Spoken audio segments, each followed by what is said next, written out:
Merhabalar kıymetli takipçilerim. Zümrüt Lezzet Dünyası'na hoş geldiniz. Malum Ramazan bitiyor, bayram yaklaşıyor. Baklavasız olmaz. Mutlaka baklava yapmalıyız. Ben de en ölçülü bir şekilde herkesin yapabileceği bir baklava tarifi vermek istiyorum.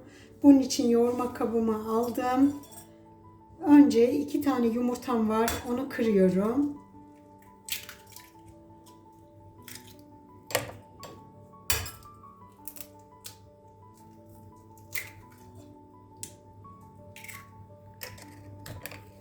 Ölçüyü kendiniz belirleyebilirsiniz. Ben çay bardağı olmadığı için normal biraz fazla yapmak istiyorum. 200 cc'lik bardağımla bir bardak yoğurdumu ilave ettim arkadaşlar. Bardakta sütümü koymak istiyorum.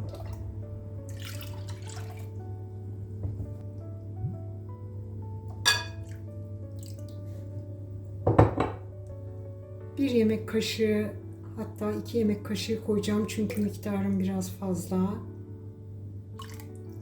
Çok az çay kaşığıyla bir tuz ilave ettim arkadaşlar. Şimdi bunları bir güzel çırpma telimle iyice karıştıracağım. Yavaş yavaş yoğurmaya başlıyorum hamurumu. Bir kase unumu koydum. Hemen üzerine kabartma tozunu ilave ediyorum. Ve onu şöyle elimle iyice içine karıştırmadan una karıştırıyorum arkadaşlar.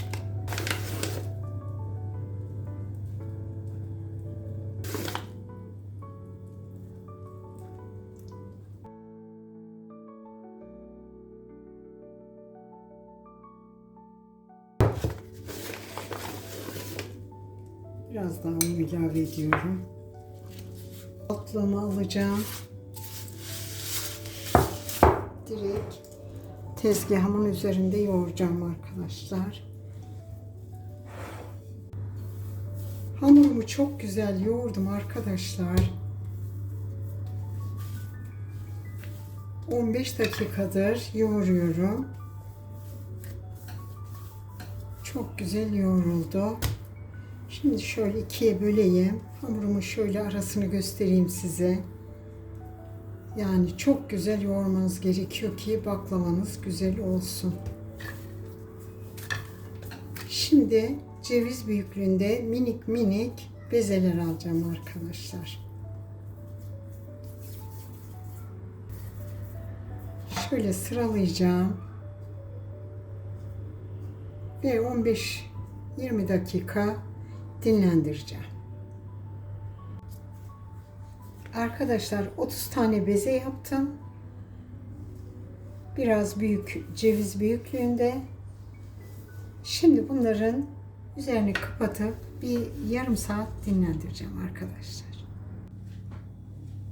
Bezelerimizi şimdi birer birer aldık arkadaşlar. Aralarına nişastaladım.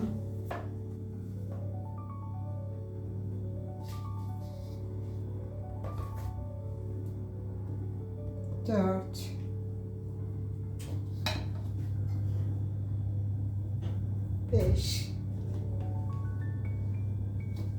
5 tanesini aldım arkadaşlar. Şöyle elimle aralarını nişastalı. Ben tek tek açmayacağım. Size toplu nasıl açılır onu göstermek istiyorum.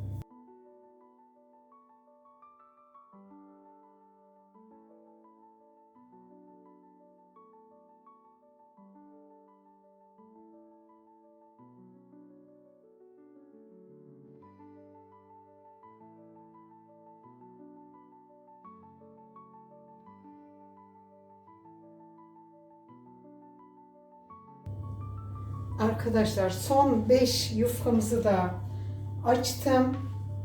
Yani aralarını açmadık diye düşünmeyin çünkü 5 yufka ama gerçekten çok çok ince ve güzel açıldığı için yani aralarının pişmemesi mümkün değil. Onun için 5 yufka gibi değildi. Sanki bir tane yufka açmışsınız gibi arkadaşlar. Hemen şimdi son açtığım 5 yufkamı da keseceğim ve baklavamı tamamlayacağım arkadaşlar. Ben 4 tane 5'er yufka açtım ama siz bunu yani üzerine aralara koyduğumuz için, tekrar üzerine koyduğumuz için 2 katı yani 40 yufka açmış gibi oluyoruz. Bunu hemen de şuraya da koyacağım. Arkadaşlar.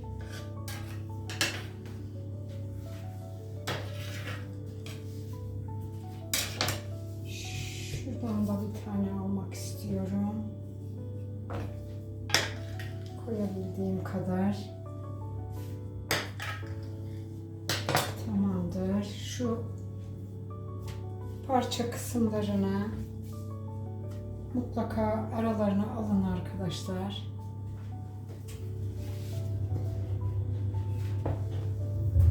Bunların hepsi de kat oluyor piştiği zaman. Zaten sizinle paylaşacağım bunu.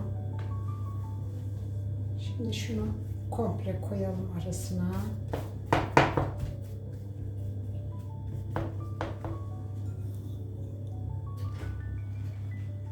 Tekrar şöyle bir ceviz, bayağı bir 4 kat ceviz oldu arkadaşlar. Hemen şunu da üzerine koymak istiyorum.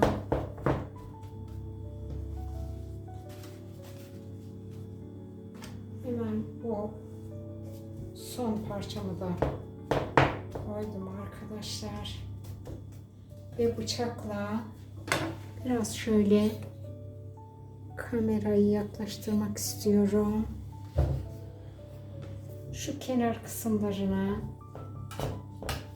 şöyle bıçağın yan tarafıyla içine alalım.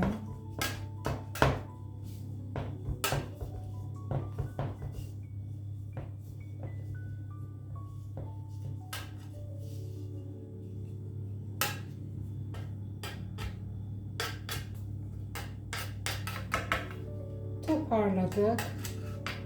Hemen keseceğim arkadaşlar. Ben normal bugün baklava dilimi kesmek istiyorum arkadaşlar.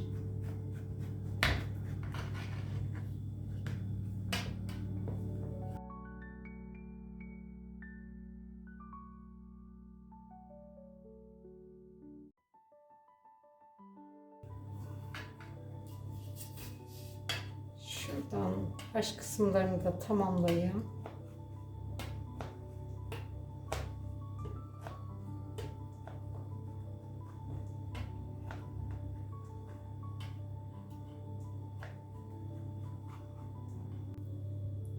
Baklavamızın hemen yağını dökmek istiyorum. Benim 125 gram yağım vardı, tereyağım, onu erittim arkadaşlar. Biraz da sıvı yağ koydum. Şöyle iyice aralarına gelecek şekilde her yerine döküyorum arkadaşlar kaşıkla.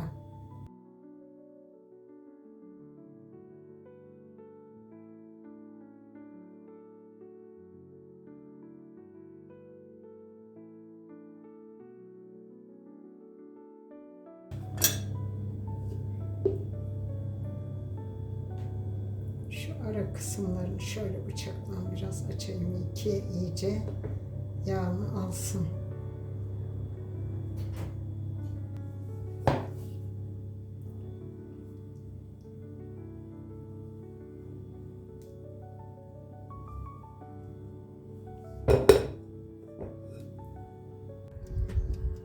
Baklavamız pişti. Yaklaşık 45-50 dakikadır arkadaşlar. Kabardı. Alt üst mutlaka kontrol edin. Şöyle ben altını kontrol ediyorum. Görüyorsunuz gayet güzel pişmiş. Herkese iyi bayramlar. Afiyet olsun diyorum. Sağlık olsun diyorum. Hoşça kalın. Sağlıcakla kalın.